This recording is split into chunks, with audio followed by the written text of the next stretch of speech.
Welcome, I'm Darren, and I'll be your guide today as I look at 1996 Collector's Choice Football. 1996 marked the third year that Upper Deck made their Collector's Choice brand, and the card company did a really good job of evolving the cards in order to find the market that they really wanted to go after for Collector's Choice. Choice was their first base brand, the first cheap cards.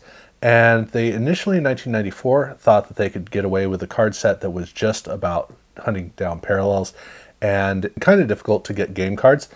And it was not a rousing success. It was enough of a success for them to continue, but they had to evolve the card brand. And that's what they did really well. So in 1995, they got more into doing inserts. And the big thing in 1995 was they made a second set. Now, Upper Deck didn't feel that football was a market where they could do Series 2 sets. Ever since 1992, they just hadn't been doing it. So they didn't feel that they could just tack on an extra portion to the set. And this was probably because the football market was so crowded that there was just, if you had a second set of the same set, it's like, well, why? I already got that. It's probably that they felt that it cheapened it. For whatever reason, they didn't want to do a Series 2. So instead, they did a 1995 update set. And the update set made some alterations to the card set where the main set in 1995, as well as 1994, all the cards were paralleled. In 1995 update, they only had some of the cards in parallel and the rest of the cards were just normal. And they were getting more into inserts in the packs. So that kind of laid the template for what they would do in 1996. And the set in 1996, to begin with, it didn't have parallels. Now that doesn't mean that they didn't have anything special in every single pack. They did. It's just that the card set was a standalone card set, just straight across the table. And the design of the cards was more energetic. It was more fun. That being said, they started the set off in the same way that they'd started the set off in the previous 2 years, which was draft pick rookies in their college uniforms. But unlike the previous 2 years where the cards actually did have some semblance of a design that made them feel like an introduction into an NFL set, these cards really didn't. Fun pop art was really the key to the design approach that they were going for this set. And they way overdid it with the rookie cards, unfortunately. So the fact that the rookie cards are in their college uniforms is not a good way to start. And then it's just buried in this overly cumbersome card setup that just, it basically kills the opportunity for the card to be able to do anything. They did continue the model of starting off with rookies and then having some subset looking back at the previous season and then the regular cards. And the subset for this season was a season to remember. And the cards are built with a great ambition. They have great images on the cards. Now, the images may be a little bit too small to read, but the card design itself, it's kind of like they designed the card for almost like this wasn't the right frame for the card. You kind of wish for it to be bigger. And we'll be getting back to that in a minute. But this was a subset that was looking at various players throughout the season. And it was, I like the fact that they really did put a lot of emphasis on these are shots of games. So this was very much action. The shots are very unusual for, I shouldn't say very, but they're more unusual for cards. But then you get into the regular cards, and this is really the key to the design. The cards have a kind of a tilted border along the side with black at the top and then a team color down below. And it's a very strong, rich, very, very, very rich color. So the team color does a great job of really theming every single player. And then it has a helmet on it, which I love it when they do helmets on cards. I really think that is, if they can make it work in the card, I think it's a big advantage. And the shots of the players are very forward, very focused. This was designed around a younger audience. So the cards are flashy, they're bright, they're engaging, they really pull you in. But I got to take a note, because this is Upper Deck. And boy, I think they absolutely nailed the card back. I love the card back for this set. It's one of the few times where I get excited about looking at the back of an Upper Deck card. It's just very rare. Now the numbers I have a bit of an issue with. Not so much with the main set, but with the update set, which we'll be getting to very shortly. The some of these numbers are unreadable. I mean, I just opened up a box of Update, and going through it, I had to get out a flashlight to read some of the numbers, because is that a 3 or an 8? Or, I mean, the main cards can get kind of blurry. The rookie cards are very, very small, very difficult to read. That is a problem they had with the set. And this is the appropriate time to talk about this, because yes, they had this whole set of veteran cards, and they closed it out with 2 checklists. And the checklists are one of each, for one featuring Dan Marino and the other featuring Jerry Rice. And it's a nice shot of the player with a, I don't like the color that they have around the player. I think it kind of kills it. But on the back of these checklists, you cannot read this. I mean, man, this is a lot of information crammed in there. The fact that they went and took what should have been 2 checklists and crammed it onto one, this is kind of a part of the problem that they have with the set. It's almost like they think, well, little kids have good eyes that work perfectly. I don't know. I didn't collect this set in 1996, so I don't remember what it was like at the time. What I can tell you is right now, yes, my eyes are not a perfect 20/20 like they were for most of my life. But boy, some of the text for numbers and for the checklist is just absolutely unforgivable. Not at all okay. But now that I've gone through all that, let's talk about this update set. So the update set is basically just done as a Series 2 set. It's a 200 card set, and it is just like the previous year. Well, almost. They start off the card set with rookies, and these are the draft pick rookies in their main uniforms now. So now they look like pro players. But you can see here, when they care to, they can make great looking rookie cards. These rookie cards are fantastic. They get almost all the design out of the way and allow a really color-rich picture of the player to dominate the card. But even the details down at the bottom for the player name and all of that, those read really well. It's a well-crafted card. And it almost makes you wonder why you would even bother to collect the main set. Now, there are some interesting rookies that show up in these 2 sets, because you got Ray Lewis, you got Ted Bruschi, you got Terrell Owens. There are a lot of rookies in 1996 that were missed in most of the sets, and so they come up fairly rarely, and that's something that Choice was able to succeed in getting a number of these players in there. So that's good. But part of the reason they did that was because here in this update set, there are 60 rookies. This is a big rookie class for 1996. At this time, we were still ramping up the idea of cramming a bunch of draft pick rookies into sets. So this was a pretty unusual affair of having this many rookies in a set. And then they follow it up with a bunch of veteran cards like they had done in the previous year. This time it is their franchise playmaker cards. This is not 1 card per team, which I wish that they had done that, but this is a bunch of notable veterans, and the cards feature a play that they're talking about regarding the player. And the reason that they put all of these veterans in here, just like in the previous year, is the main cards in the set, which follow after this, all of those cards are traded players or players who are on a new team. So there are no notable players in that collection of cards. So that's why it's so important for them to have a bunch of stars in there to really kind of get people excited. And the main cards in the set are exactly the same as the regular cards in the set. You know, the players are in different uniforms, but the numbers all start with a U across the entire set. So that is the way that you know the difference. And at the end, they do have a very, very, very interesting checklist for Upper Deck, because this is almost like the way Ultra was doing checklists.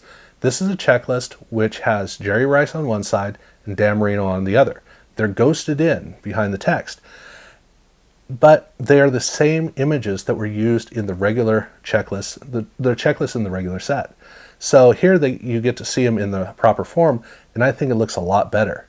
I also really like the fact that they actually put the checklist on both sides. They spread it out so you had more room for the text, which, let's face it, you were going to need it because you got this text over an image, but regardless, this checklist looks really cool. Something Upper Deck rarely ever did.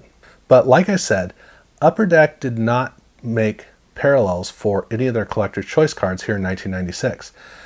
But that doesn't mean that they didn't have something special in every pack. They did have an MVP set where it's basically the same way as with the main Upper Deck set. They had SE cards. Well, here they did something similar where they had their MVP cards, one per pack. These are silver cards, very shiny fronts, and at a very rare rate, which is about one per box, they also had a gold parallel of this entire set. So this was the big one per pack chase card. That's really what was kind of giving you a reward every time you opened a pack. But with Collector's Choice, the big insert set was their Crash the Game set. And they did basically the same thing that they had done the previous year in 1995. Every single player has 3 different cards, and every one of these cards has a different date. And if the player scores a touchdown, great. Then that means that you can send it in and you can get a complete set back. A complete set of the whole set, which is done in either silver or gold. And every single player has 3 cards, one of each date, but either silver or gold, which means there are 6 cards for every player. Every date has 2 cards. It has a silver version and it has a gold version. Obviously, the gold version is more rare. And then the set that you get back is, the main way you can tell is that the background behind the player has been replaced by etched foil. And so you have this big, either silver or gold etched effect around the player. The card looks really good, in part because they have a lot of dark on it. So instead of being really bright and shiny and overpowering the player, it's dark and moody, and so it's an accent around the player, which makes these cards really, really, really impressive. They are gorgeous. This is a great set. And thankfully for our sanity, they did not do a special touchdown set released back with these cards. So it's basically just the main cards in the set. Every player has 6 cards, and every player also has a 7th and an 8th card for the winning cards, for the redemption cards. And also because they were focused on kids, they decided to do stickers again. Now, in the previous year, in Update of 1995, they had done stickers that went along with a sticker album. So these were intended to be stickers that were entirely based upon being a fan of a team, fan of players. But they were kind of restricted. And it's a weird thing to say, but that is considering what they did in 1996. In 96, their stickums were done in a more haphazard way. They would have a sticker card, and it has multiple stickers on it. So you usually had a player on there and at least one piece of text, and maybe like a football or a helmet or something like that. Not every card had that, though. You also had things like the Upper Deck logo. And just in order to make sure that they didn't miss out on an opportunity, every single one of these cards, the Collector's Choice logo, that is also an independent sticker, so you can take that off. So they have about 4 different stickers on every single one of these stickums. And these are intended to be just entirely random for kids to put anywhere they want, do anything they want with them. So they were very much thinking that way. And then they also, for retail releases, they had a special set called a Cut Above. And this is 10 different players that show up on these cards. The cards are really nicely done. I mean, they're very, very impressive cards. It's got a full image of the player. It's a really good action image with the team color around the outside where you have the player name and the team name on either side. The die cut up on the top has a gold foil on it that looks really nice. And this card set, so these were 1 per pack for special retail packs, but also they did another one of these dedicated to Dan Marino. Same thing. The card numbers on the back are different. That's the main way that you can tell. But these cards also had jumbo versions.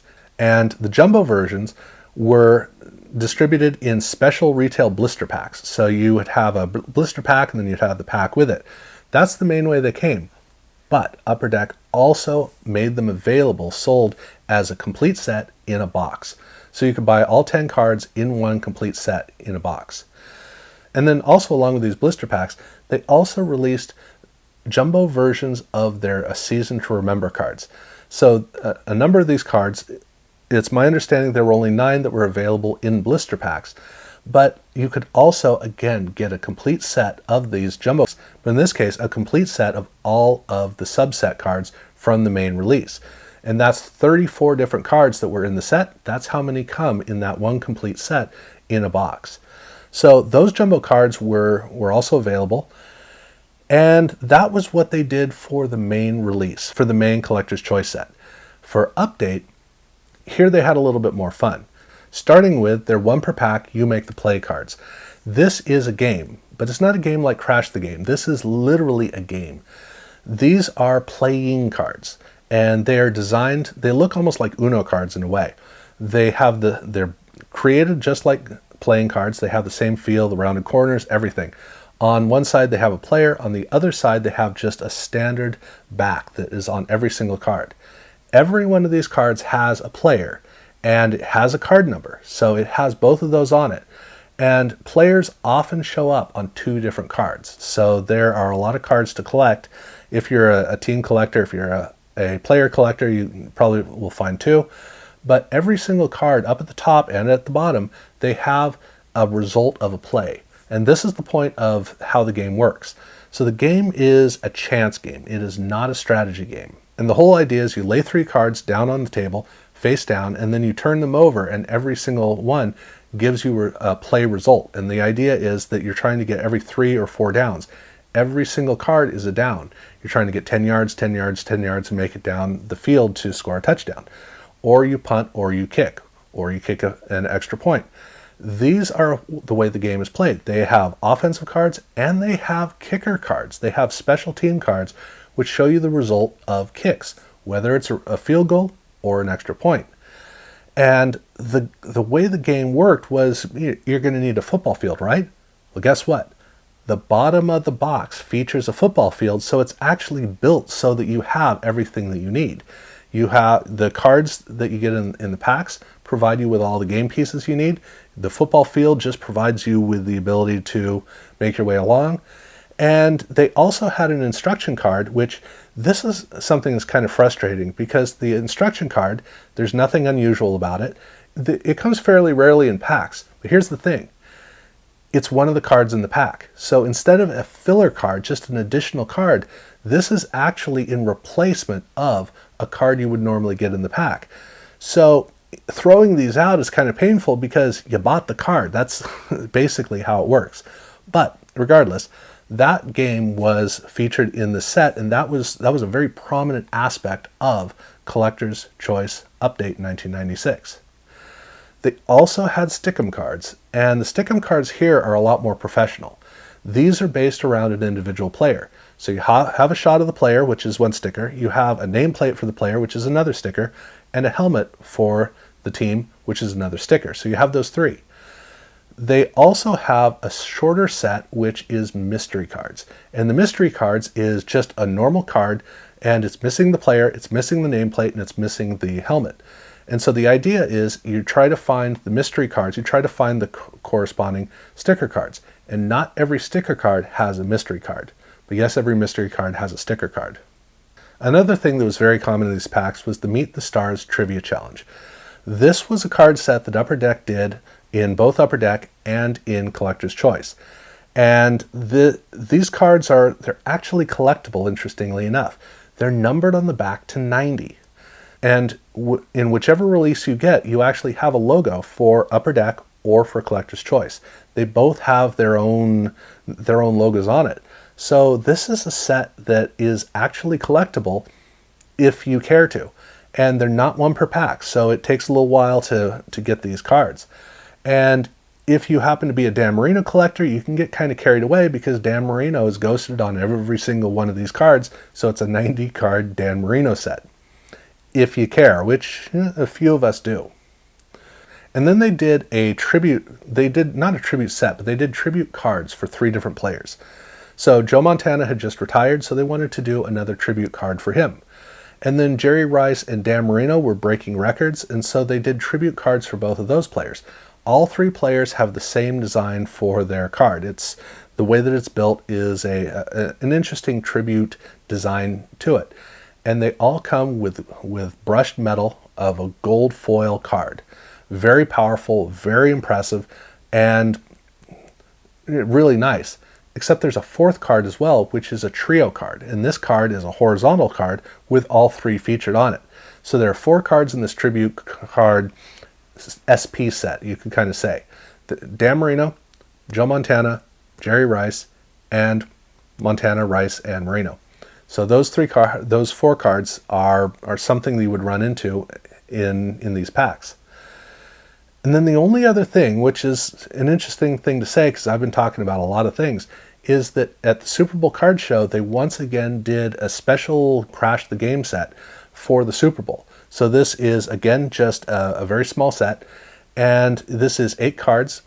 There are 4 cards for the Packers, 4 cards for the Patriots, and there are the game cards themselves, the cards that were given out.